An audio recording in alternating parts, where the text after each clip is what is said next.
Hola, ¿qué tal? ¿Cómo estás? Espero que estés muy bien. El día de hoy vamos a platicar la introducción a las operaciones unitarias de transferencia de calor. Específicamente, la operación unitaria con la que vamos a trabajar el día de hoy es la operación unitaria de evaporación de la asignatura de operaciones unitarias 1.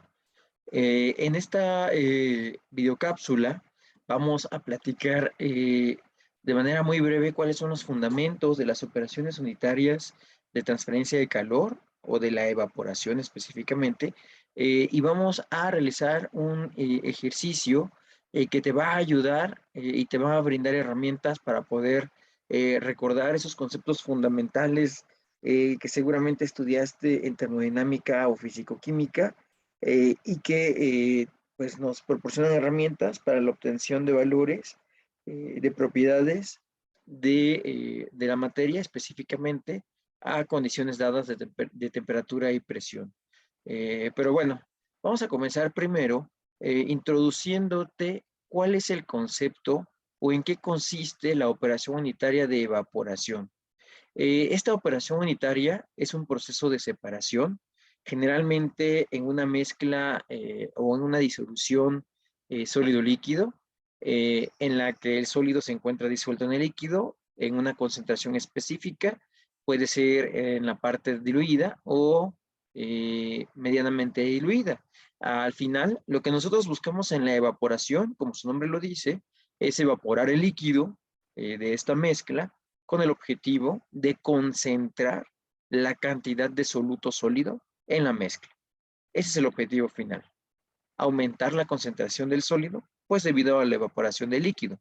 Y quiero hacer un énfasis en este punto, debido a ciertos eh, comentarios que he podido observar en sus actividades pasadas y en sus autorreflexiones, en las que hacemos mucha relación con algunos procesos en los que ocurre reacción química.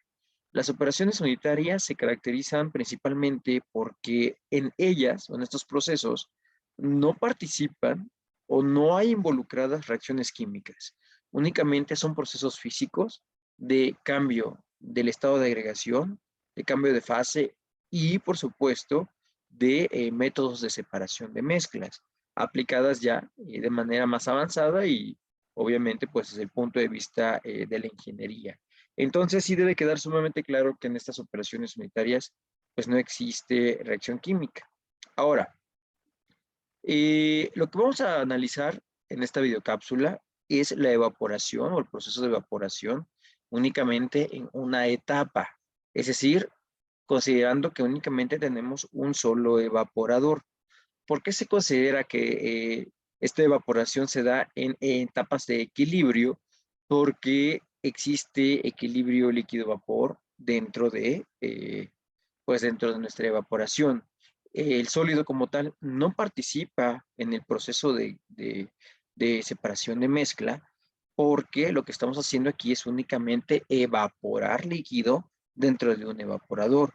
El sólido se mantiene constante desde que entra en la alimentación hasta que sale como una disolución concentrada. Eh, y antes de iniciar, quiero que prestes mucha atención a esta imagen de proceso, a esta figura de proceso, diagrama de proceso que tenemos en esta parte, en donde se pueden identificar las etiquetas y las diferentes corrientes que participan en un proceso de evaporación. La primera corriente que vamos a revisar es la corriente de alimentación. La corriente de alimentación es la corriente en donde entra la concentración líquida diluida con cierto flujo, puede ser flujo másico o flujo molar, es decir, la cantidad de masa por unidad de tiempo o la cantidad de moles por unidad de tiempo. En la literatura tú puedes encontrar diversas formas de etiquetar al flujo. En este caso, nosotros lo estamos etiquetando con una letra F. Sin embargo, tú como autor o autora de tus actividades puedes utilizar cualquier letra, siempre y cuando pues quede muy claro la corriente en la que se está utilizando. Y vuelvo a mencionarlo, la literatura pues puede traer su propia nomenclatura y nosotros tendremos que tener esta capacidad de discernir de a qué corriente se está refiriendo. En este caso, entonces, en alimentación, los datos que podemos tener pues, son el flujo de entrada, la temperatura a la que entra esta solución líquida o disolución líquida, la concentración en peso, la cual la podemos convertir en fracción en peso, y la entalpía de la corriente de entrada, que generalmente es calculada con una ecuación muy conocida. Posteriormente, esa corriente de alimentación se va a dividir en dos corrientes de salida. La corriente de salida de vapor, que va a corresponder a todo el vapor del líquido que se evaporó aquí adentro de este evaporador, en donde va a tener o le va a corresponder cierto flujo másico o flujo molar, va a tener una temperatura de salida, va a tener una fracción de salida, fracción del soluto, que en estos casos de evaporación siempre el soluto en el vapor es cero, porque estamos considerando que este sólido no se sublima, este sólido no va dentro del vapor que se esté evaporando en el evaporador, siempre se mantiene constante, por lo tanto desde un principio tú puedes considerar que el vapor que sale por la parte superior del evaporador va limpio, va sin ningún rastro de soluto. Y obviamente con estas propiedades o estas variables de estado, como con la temperatura, podemos hacer un cálculo, estimar o consultar de tablas la entalpía de vaporización del vapor. Posteriormente, en la parte de abajo tenemos la salida de la disolución concentrada en estado líquido. En esta corriente, pues ya sale nuestra concentración con menor cantidad de líquido, por lo tanto la concentración de los sólidos disueltos pues aumenta. ¿Qué datos podemos obtener de ahí? Podemos tener el flujo de salida de líquido, podemos tener la temperatura a la que sale, podemos también, y generalmente pues es un dato conocido que es la concentración a la que queremos la disolución final o la mezcla final después de la evaporación, y con esos datos o con esas variables de estado podemos obtener la entalpía del líquido. Ojo aquí, es muy importante considerar que no siempre la temperatura que está dentro del evaporador es similar a la temperatura de salida de líquido y a la temperatura de salida de vapor. Dependiendo de las concentraciones de las soluciones de alimentación, las temperaturas o los puntos de ebullición dentro de los evaporadores se pueden modificar debido pues a la presencia de solutos pues en el agua generalmente.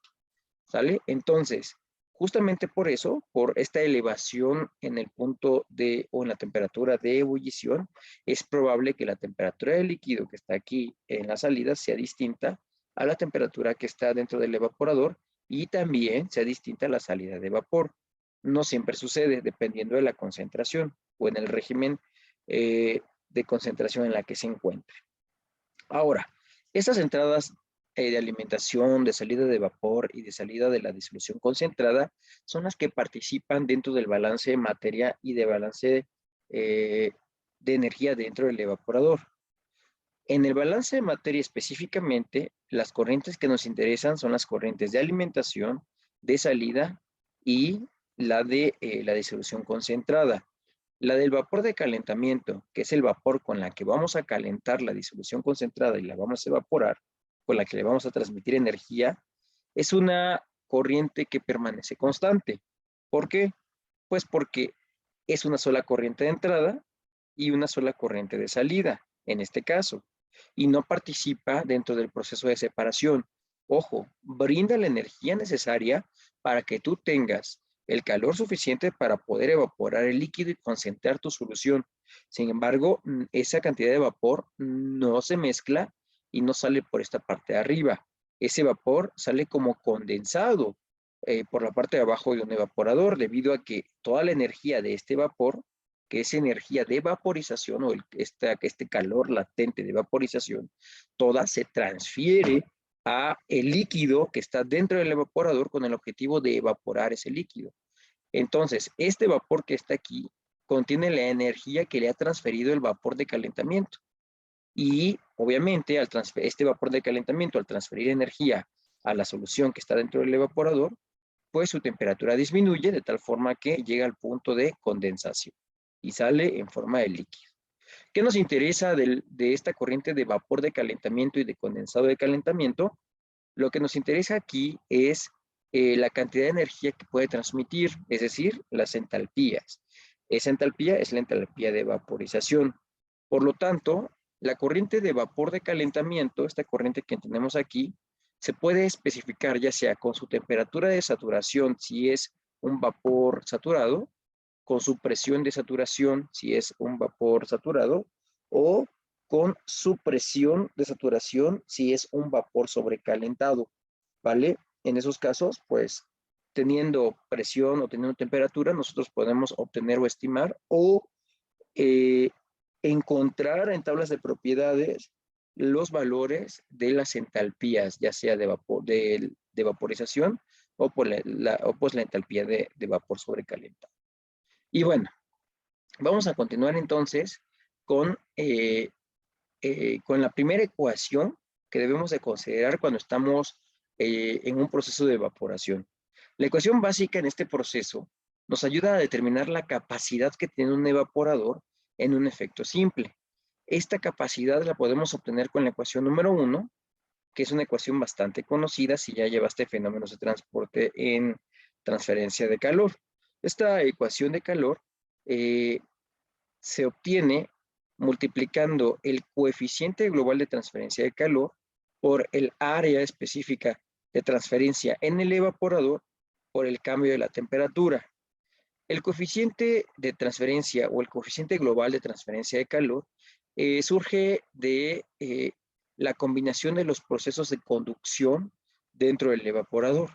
Si tú hicieras o aplicaras las ecuaciones de balance en transferencia de calor o hicieras un balance de coraza para la transferencia de calor dentro del evaporador, obtendrías pues una expresión matemática que estuviera en función de las conductividades o de la conductividad térmica de los diferentes materiales que se encuentran dentro de la geometría del evaporador. Eh, todas esas, todas esas esas conducciones de calor de los materiales se engloban en un solo coeficiente.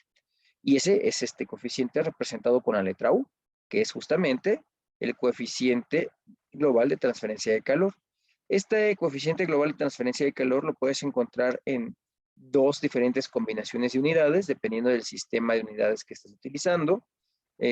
Lo tenemos para el sistema internacional en watts sobre metro cuadrado por Kelvin, o en el sistema inglés, dado en BTU sobre hora por pie cuadrado por grados Fahrenheit.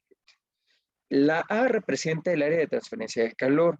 Esta área generalmente o casi siempre es constante y obviamente depende de la geometría del sistema. Y finalmente el cambio de la temperatura o el de la temperatura, que es el cambio o la diferencia de temperaturas entre el vapor de agua que se condensa y el líquido de ebullición del evaporador. ¿Qué significa esto? Y esto es sumamente importante para los cálculos en evaporación.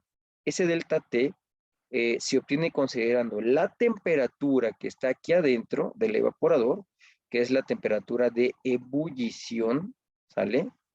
De la mezcla. Si es una disolución o una mezcla sumamente diluida, la temperatura de ebullición dentro del evaporador es igual a la del agua. Si el régimen de concentración de nuestra mezcla a separar no está diluida, se tiene que hacer una corrección en la temperatura de ebullición.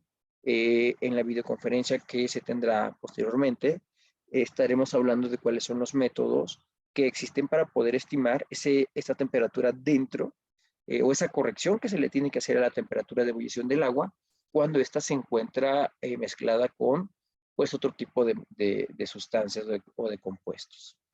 Entonces, ese delta T se obtiene a partir de la temperatura de ebullición dentro del agua y la temperatura del vapor que se condensa, es decir, la temperatura de esta corriente, la temperatura del vapor de calentamiento. Ese es el vapor que se condensa, ¿vale? Entonces, ese delta T, muy importante, se obtiene siempre restando la temperatura del vapor de calentamiento menos la temperatura de operación del evaporador, o sea, la temperatura de ebullición de la mezcla que se encuentra dentro del equipo. Ahora, Para poder resolver o para poder estimar la capacidad o la cantidad de calor del evaporador y posteriormente conocer el área específica del evaporador, tenemos que hacer balances de materia y balances de energía dentro de este evaporador. Oye, profe, pero ¿por qué a mí me interesaría conocer el calor y después el área? La evaporación y todos los procesos de operaciones unitarias se analizan y se obtienen valores para su próxima construcción. Es decir, lo que a nosotros nos interesa aquí es el diseño que deba tener el evaporador. Ese es un objetivo. En otro punto de vista, si nosotros ya te contamos en nuestro laboratorio o en nuestra industria de proceso con el evaporador o con la serie de evaporadores ya diseñados, ya hechos, lo que tenemos que hacer es considerar la cantidad de área que hay disponible dentro de esos evaporadores para saber la cantidad de calor que requiere nuestra mezcla para ser separada. Y conociendo esa cantidad de calor que necesita la mezcla, nosotros podemos estimar la cantidad de vapor de calentamiento por hora, es decir, el flujo de vapor que debe de entrar al evaporador cada hora para tener esta operación. Esos dos enfoques son generalmente los dos objetivos o las dos circunstancias con las que nosotros nos podemos encontrar en los procesos de evaporación. Ahora, vamos a comenzar con los balances de materia en este evaporador de efecto único o de simple efecto. Eh, ¿Cómo suceden estos balances de materia? Si recuerdas, cuando tenemos una mezcla dentro de un proceso, lo que debemos de hacer en un balance de materia es hacer siempre el balance de materia global más el balance de materia de los componentes menos uno. O, en su caso, el balance de materia de todos los componentes. En este caso, nosotros únicamente tenemos un solo componente, que sería el soluto disuelto dentro del agua. Para hacer los balances de materia en los evaporadores, lo que se sugiere es realizar siempre el balance de materia global y el balance de materia del soluto o de los solutos.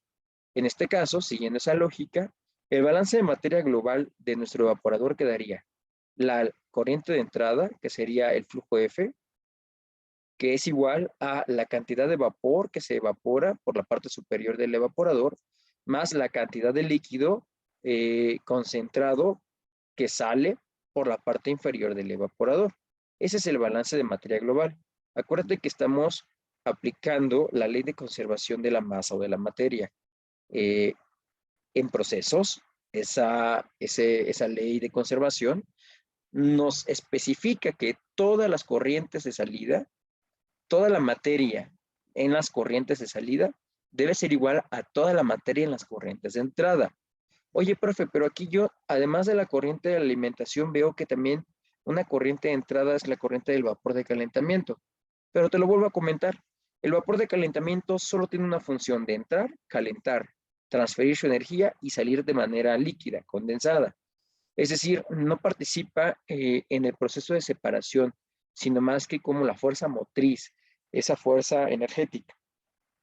Quien sí va a tener diferencias debido a la separación, pues van a ser las corrientes de alimentación de la concentración diluida, de la solución concentrada líquida y del vapor que logramos evaporar gracias a la energía de este vapor de calentamiento. Por lo tanto, pues este sería nuestro balance de materia global. Ahora, lo que vamos a realizar es el balance de los solutos. En este caso, considerando que únicamente tenemos un solo soluto, y si recordamos la teoría de balance de materia, lo que se tiene que hacer es multiplicar la cantidad total de la corriente por la fracción del soluto. En este caso, en la entrada tendríamos que multiplicar la cantidad total de corriente de entrada por la fracción de soluto en la entrada, igual a la cantidad total de corriente de vapor generado por la cantidad o la fracción de soluto en la corriente de vapor, más la cantidad total o el flujo total del líquido de la concentración concentrada, perdón, de la disolución concentrada, que multiplica a la fracción o a la concentración de la cantidad de solutos en el líquido concentrado. Pero como mencionamos al inicio, en el vapor no existen solutos vaporizados, no existen solutos sólidos que se hayan sublimados. En este caso, entonces, la concentración de solutos en el vapor es igual con 0. Y eso hace que este término pues se me vaya, ¿no? La multiplicación es 0. De tal forma que el balance de materia por solutos me queda como se expresa en la ecuación número 4. Y teniendo ya, vean, estas dos expresiones, seremos capaces o tendremos la posibilidad de hacer ahora sí los cálculos para saber cuál es la cantidad de vapor que estoy produciendo, la cantidad de líquido que está saliendo a partir de una cantidad de alimentación. ¿Sale? Vamos a revisar cómo se hacen ahora los balances de energía para un evaporador de simple etapa, que es este que tenemos. Seguimos con el mismo. Acuérdate que en este momento lo estamos haciendo de manera genérica. Para calcular la cantidad de calor, entonces, pues que se tiene que transferir a la mezcla para que suceda la separación, debemos de tener en consideración la ley de conservación de la energía, que nos especifica que el calor que sale del proceso debe ser igual al calor que entra. En los procesos de separación se aplica esta ley de conservación igual a las corrientes de salida y a las corrientes de entrada. Es decir, la cantidad de calor total en las corrientes de salida debe ser igual a la cantidad de calor presente a la entrada del evaporador. Ojo, considerando la cantidad de calor que el vapor de calentamiento está cediendo dentro del evaporador, porque al final de cuentas, ese vapor que entra a calentar el evaporador, pues es nuestra fuerza motriz. Hay que considerar que en el diseño de los evaporadores, de manera muy básica, generalmente no se consideran pérdidas de calor por radiación o por convección. Siguiendo entonces este ejemplo y teniendo en cuenta el diagrama que tenemos en la diapositiva pasada, el balance de energía de nuestro evaporador quedaría de la siguiente manera. Tendríamos que multiplicar primero el flujo de entrada total por su entalpía, más, y aquí sí entra o se tiene que considerar o tomar en cuenta, acá está, tomar en cuenta el vapor de calentamiento. Si bien en el balance de masa el vapor de calentamiento pasa por inadvertido, en el balance de energía no puede ser así, porque en este proceso, este vapor de calentamiento está cediendo energía en forma de calor hacia el proceso de evaporación. No está cediendo materia, está cediendo únicamente energía. Por lo tanto, se considera ahora sí como una corriente de entrada. De esta forma, entonces, debemos de considerar que para el vapor de calentamiento, la cantidad de energía que transfiere es igual al flujo de vapor multiplicado por su entalpía. Ojo, esta entalpía hay que tenerla en cuenta porque es la entalpía de vapor. En este caso sería de vapor saturado. Ahora, posteriormente por la parte de abajo pues sale líquido concentrado que se multiplica por su entalpía del líquido y por la parte de arriba del evaporador sale vapor de agua que sea o de cualquier otro solvente volátil que se haya evaporado y se multiplica por su entalpía. Esta entalpía, recuerda que es entalpía de vaporización. No es la entalpía de vapor saturado, es la entalpía de vaporización. Y posteriormente también tenemos la cantidad de líquido que se condensó. Recuerda que el vapor que entra a calentar sale de manera líquida, de manera condensada, y pues también tiene una entalpía específica. Ahora, muy importante con esto. Esta corriente de líquido que sale por aquí del vapor de calentamiento, en términos de flujo, en términos de masa, es igual a la cantidad que entra. No hay pérdidas, no se puede perder. Entra en forma de vapor y sale en forma de líquido. Sale en diferentes estados de agregación por la transferencia de calor que hizo. Sin embargo, la cantidad de vapor de agua que entra debe ser igual a la cantidad de agua líquida que sale. En ese sentido, esta SL que tenemos aquí la podemos sustituir por la letra S, de tal forma que esta S que está acá, que es la cantidad de vapor que entra, es igual a esta variable que está aquí. Ahora, Si nosotros pasamos, voy a borrar para que quede más claro. Si nosotros pasamos entonces esa S del otro lado, nos quedaría la ecuación de la siguiente manera. Nos quedaría F por su entalpía más S por HS menos S por HSL, igual a todo lo demás. Oye, profe, pero ¿por qué S? ¿No era SL? Lo vuelvo a mencionar. SL y S valen lo mismo, porque se conserva la cantidad de vapor entrando y saliendo, considerando que sale de forma líquida. Por lo tanto, esa S se puede factorizar y tendríamos entonces la resta de la entalpía del vapor saturado menos la resta de la entalpía del líquido saturado. Estos dos tienen una definición específica y es el cambio en la entalpía de vaporización, o que en muchos casos la conocemos como lambda, con la letra griega lambda. Entonces, yo tendría la oportunidad de sustituir esto que está aquí por lambda, que significa mi calor latente de vaporización. ¿Ok? Pasado eso, entonces, mi ecuación de energía, mi balance de energía, queda de la siguiente manera. Queda flujo de entrada por su entalpía más el flujo de vapor por su entalpía de vaporización sería igual a la cantidad de líquido concentrada por su entalpía de líquido más el vapor que se separó por su entalpía de vaporización.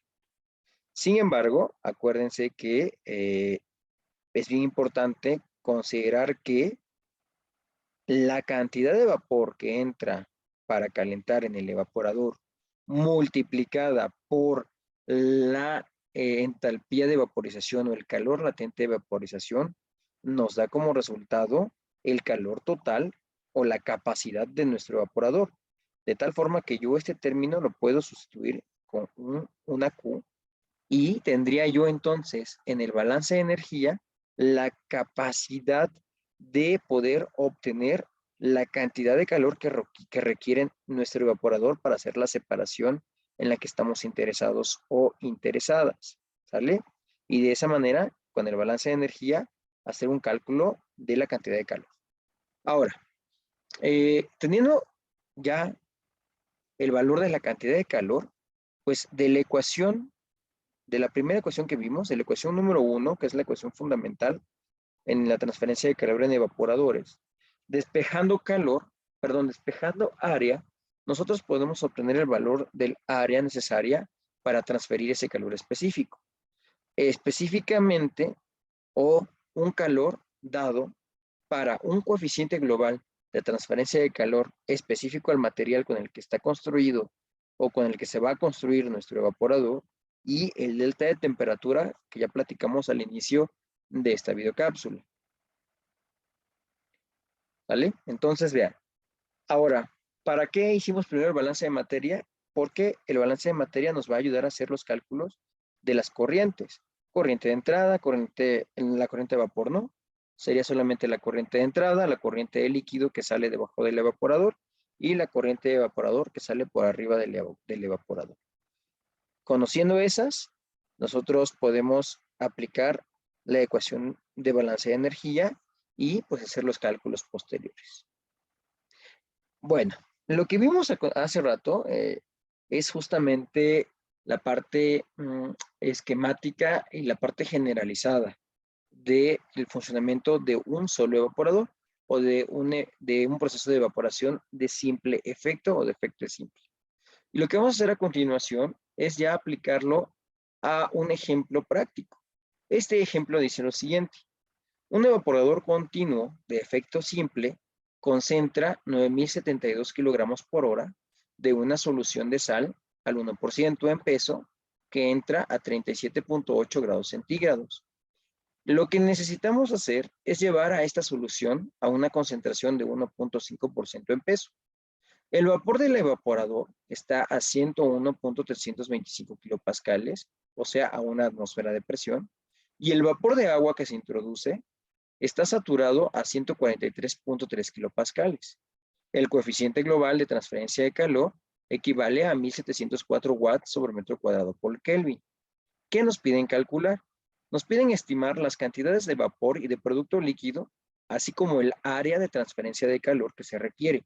Puesto que se trata de una disolución líquida, vamos a suponer que el punto de ebullición dentro del evaporador es el igual a la del agua. Lo que yo sugiero cuando estemos realizando un problema de evaporación es poder realizar el esquema, el diagrama de proceso, colocando todos los datos conocidos y todos los datos que queremos conocer. En este caso, observa, este es nuestro diagrama de proceso. Tenemos la alimentación, donde está el flujo de alimentación, 9.072 kilogramos por hora. La concentración es a 1%. Y la temperatura, que es a 37.8 grados centígrados. De salida de vapor, no conocemos absolutamente nada. Del proceso de la operación, sabemos que este evaporador tiene un coeficiente de transferencia, o el material que se va a utilizar en el evaporador es un coeficiente de transferencia de 1.700 watts sobre metro cuadrado por Kelvin. Nos dicen que dentro del evaporador la presión de operación es de 101.325 kilopascales y que el objetivo de este proceso de evaporación es aumentar la concentración de la disolución de entrada hasta 1.5%. En el caso de la fuerza motriz o de la corriente que nos va a proporcionar la energía para realizar esta separación, es un vapor saturado que se encuentra a una presión de 143.3 kilopascales. No conocemos absolutamente nada de la corriente de condensado de calentamiento. Ahora sí, lo primero que tenemos que hacer es identificar de manera muy concreta qué es lo que nos están solicitando. Nos piden aquí en este problema hacer la obtención del vapor, ¿sale? Y de producto líquido, es decir, conocer cuánto vapor sale y cuánta L sale aquí abajo, ¿vale? Y además, identificar el área de transferencia de calor que debe de tener este evaporador para lograr subir la concentración desde 1% hasta 1.5%. ¿Qué hacemos primero? Recordemos la ecuación 2, 3 y 4, que son las ecuaciones de balance de materia global y del balance de solutos. Lo que vamos a hacer primero es identificar que la ecuación que me sirve es primeramente la ecuación número 4. Yo tengo la cantidad de disolución que entra. Yo tengo la fracción o la concentración a la que entra. Y yo tengo también la fracción o la concentración a la que quiero que salga. Por lo tanto, puedo obtener la cantidad de producto líquido que se obtiene. De esa manera, sustituyendo los datos o los valores, obtengo que la corriente de líquido en el evaporador es de 6.048 kilogramos por hora. Te invito a que le pongas pausa a este video y realices las operaciones correspondientes. Posteriormente, utilizo la ecuación del balance de materia global, pues ya tengo F y ya tengo L, puedo conocer qué cantidad de vapor se estará evaporando dentro de mi equipo. Entonces, haciendo el despeje y las operaciones correspondientes, obtengo que la corriente de vapor por cada hora estará sacando 3.024 kilogramos. Si yo quiero comprobar que mi balance de materia es correcto, pues hago esta tablita, en donde coloco en la primera columna todas las corrientes de entradas y de salidas que participan en el balance de masa y los flujos involucrados. En este caso, observamos que la alimentación tiene un flujo de 9.072 kilogramos por hora, la cantidad de vapor producido es de 3.024 kilogramos por hora, y la cantidad de líquido concentrado que se obtiene por debajo del evaporador es de 6.048 kilogramos por hora. En este sentido, entonces, si tú sumas las corrientes de salida, vemos que igualan en cantidad de masa a las corrientes o a la corriente de entrada en este caso. Ahora, pues ya, el balance de materia ya está. Vamos con el balance de energía. Este es un poco más largo porque requiere de la búsqueda de información externa de ciertas propiedades. Recordando la ecuación número 6, el balance de energía que nosotros vamos a utilizar es este. ¿Qué valores ya conocemos? Conocemos F, conocemos L, conocemos V, que son los valores de las corrientes. ¿Qué no conocemos? S no lo conocemos, porque es la cantidad de vapor que tiene que entrar al evaporador para calentar. Entalpía de líquido no la conocemos, pero la podemos calcular con los parámetros que nos dan. El calor latente o la energía latente de vaporización la podemos conocer para vapor de agua. Entalpía de líquido se puede conocer también con propiedades y la entalpía de vapor también. Vamos a conocer primero, en este proceso de estimar los valores de las entalpías, vamos a determinar cuál es la entalpía para la corriente de vapor saturado de calentamiento, es decir, para me voy a regresar, acá está, para esto que está aquí. Esto que está aquí es el vapor saturado que entra a calentar y que nos va a brindar toda la energía necesaria para hacer la separación. Para hacer esto, pues puedo utilizar algunos métodos, no muchos, pero sí algunos. Por ejemplo, pues quizá alguna ecuación de estado, yo la verdad lo veo muy complejo y es un gasto innecesario de energía, porque nosotros contamos con tablas de vapor y estamos hablando de agua, ¿vale? Estamos hablando de vapor de agua, entonces pues no hay que hacerle más, sino irnos a las tablas de vapor. Yo personalmente prefiero el uso de las tablas de vapor del libro de termodinámica de Cengel. Sin embargo, tú puedes utilizar cualquiera. El Perry, por ejemplo, tiene muchísimas tablas de vapor de agua, también de otros compuestos y de algunas moléculas, compuestos moleculares,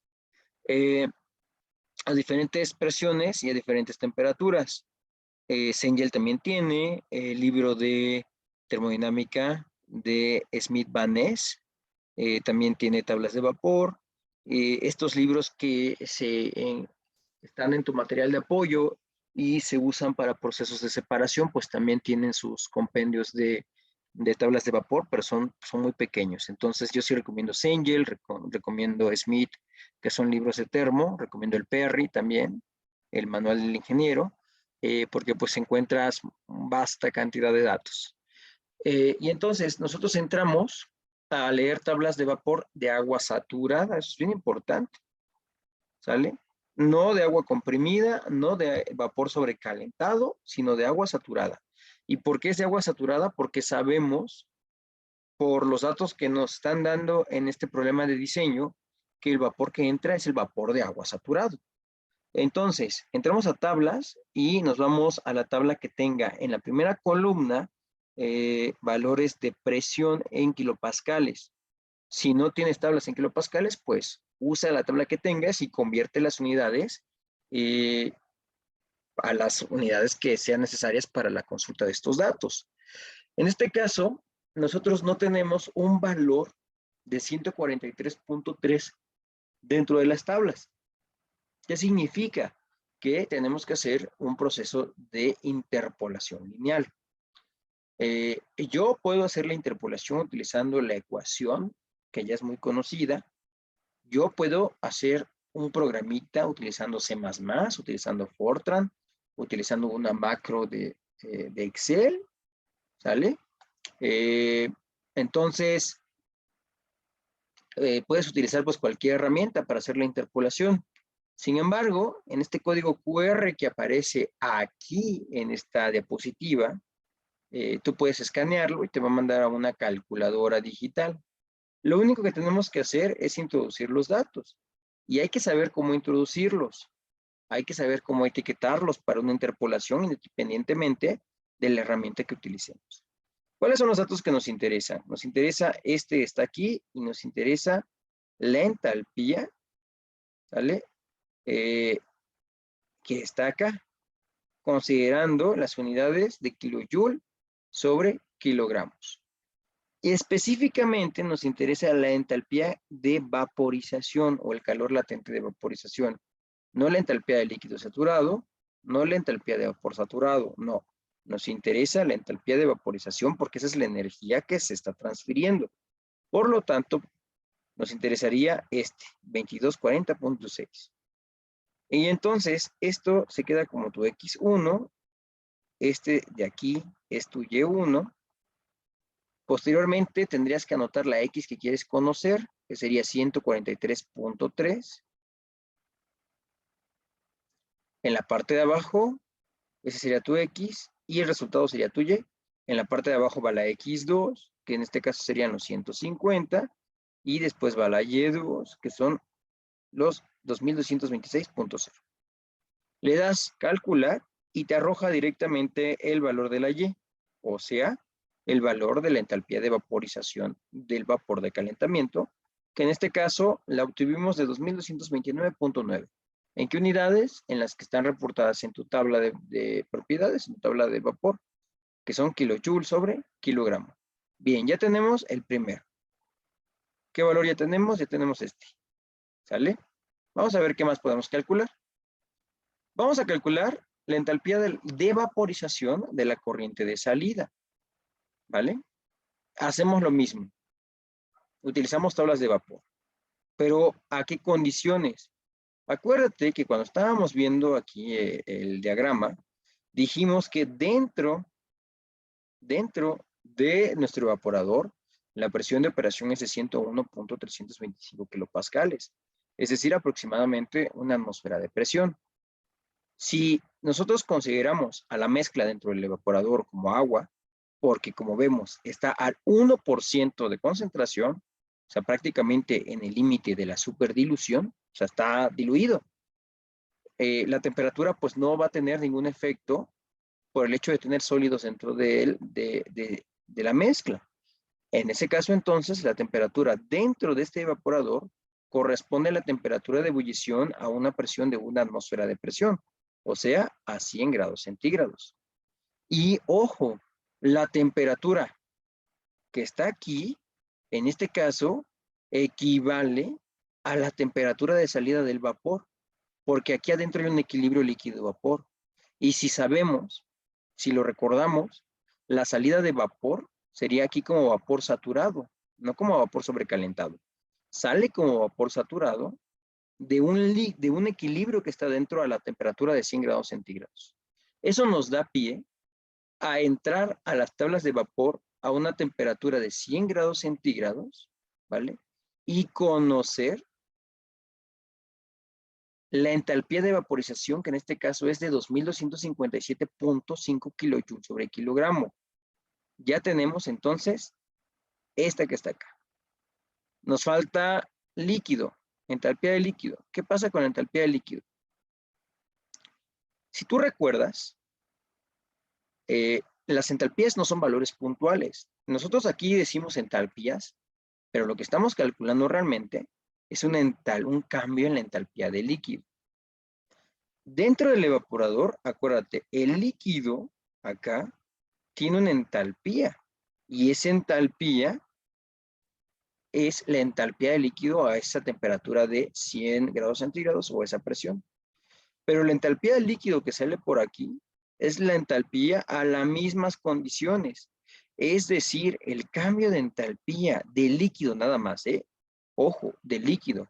Aquí es la de vaporización. No te me vayas a confundir. Acuérdate que el cambio en la entalpía de vaporización es la energía necesaria para evaporar un líquido. Pero aquí la energía del líquido, la entalpía del líquido es la energía que tiene ese líquido debido a que se le está transfiriendo energía por transferencia de calor. Y entonces, la entalpía aquí adentro es una entalpía a 101.325 kilopascales o 100 grados centígrados.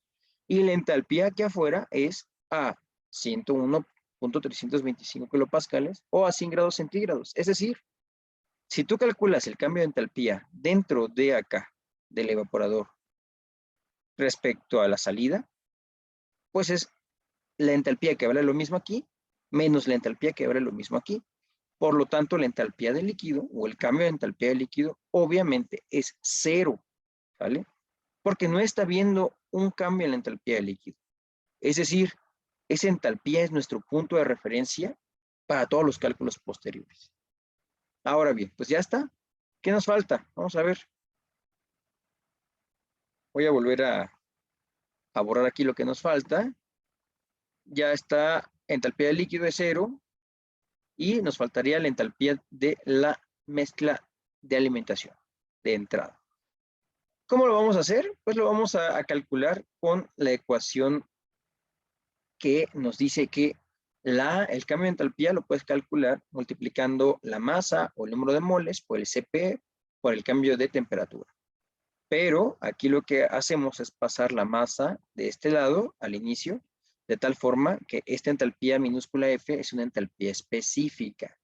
Recuérdalo, una entalpía específica se refiere a valores de entalpía sobre unidades de masa, kilojoule sobre kilogramo.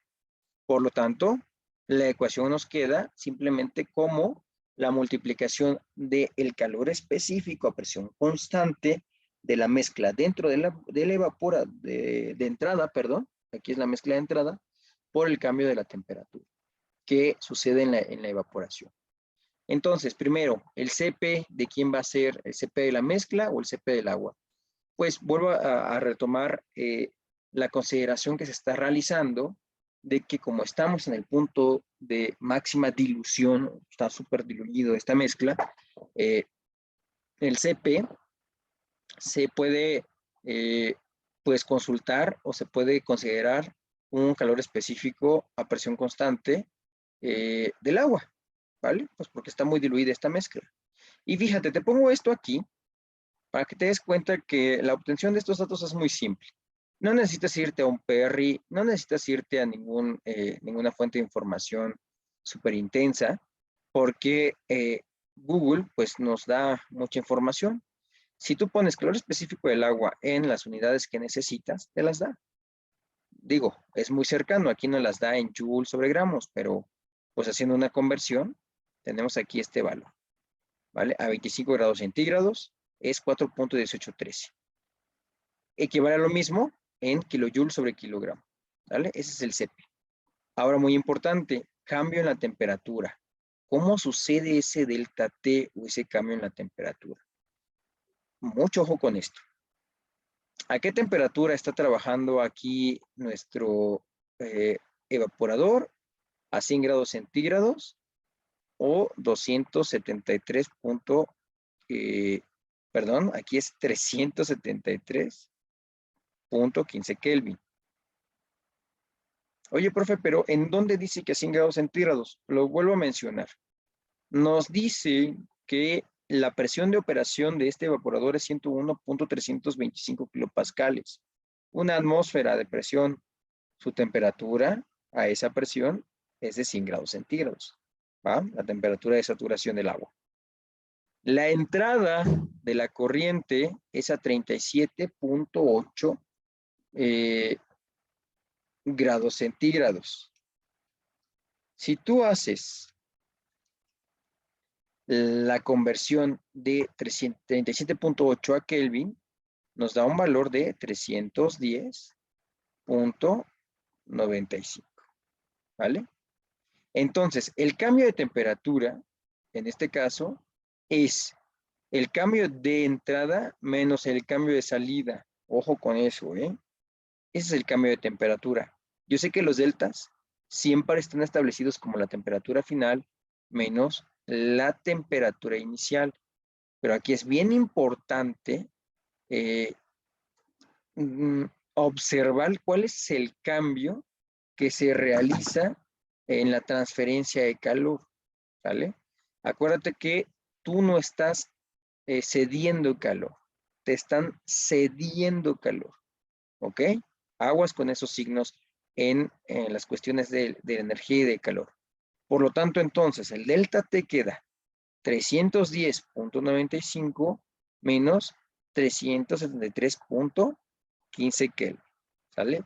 Eso nos da un valor de la entalpía de menos 260.07 kilojoule sobre Kelvin, ¿ok? Perfecto. Pues ya tenemos entonces todos los valores de las entalpías. Era esta la que nos hacía falta. Y si te das cuenta, ya tenemos F, entalpía del líquido de entrada. Tenemos calor de vaporización del vapor de calentamiento. Tenemos cantidad de líquido que entra, entalpía del líquido que entra, que es 0, o sea, esto es 0 totalmente. Vapor que sale, entalpía que sale. ¿Cuál es la única que nos falta? Cantidad de vapor de calentamiento. Es decir, con la ecuación 6, yo ya puedo en este momento hacer mis cálculos de cantidad de vapor.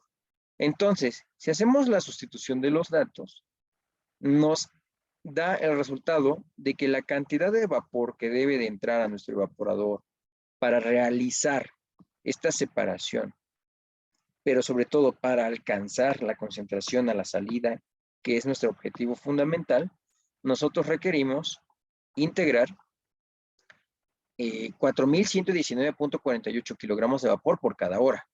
Yo te invito a que corrobores todos estos datos y hagas tus propias operaciones. Ya tenemos entonces la cantidad de flujo de vapor.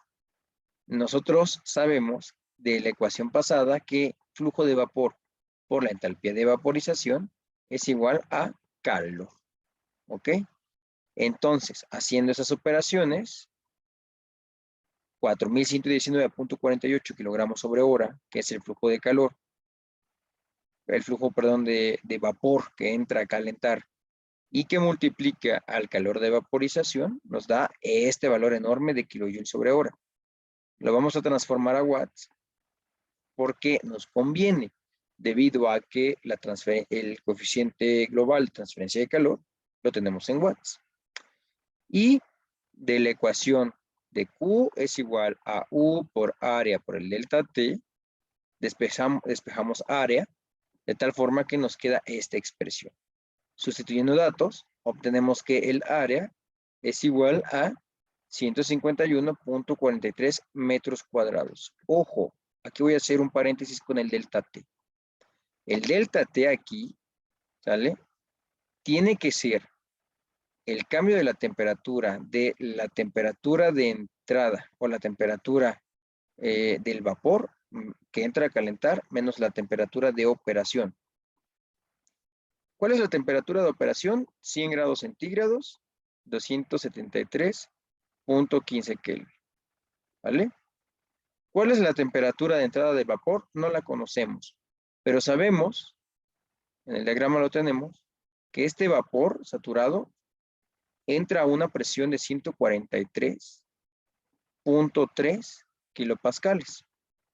Con este dato, tú puedes entrar a tablas de vapor, ¿sale?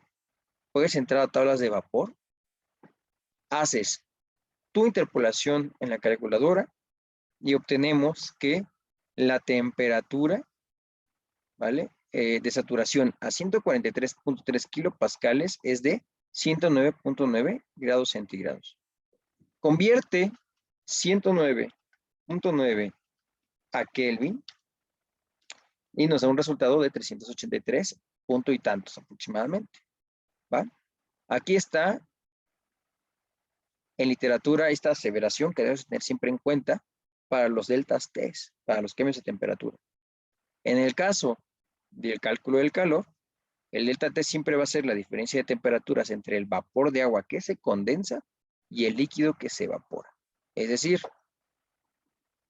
la temperatura a la que entra el vapor de calentamiento menos la temperatura de operación dentro del evaporado. ¿Sale? Ok, y listo. Así se emplean los balances de materia y energía para obtener diferentes parámetros de diseño de nuestro evaporador o nuestro sistema de evaporación de simple efecto. La siguiente semana vamos a ver cómo modelar los sistemas de operación en evaporación de múltiple efecto, con corriente directa o a contracorriente.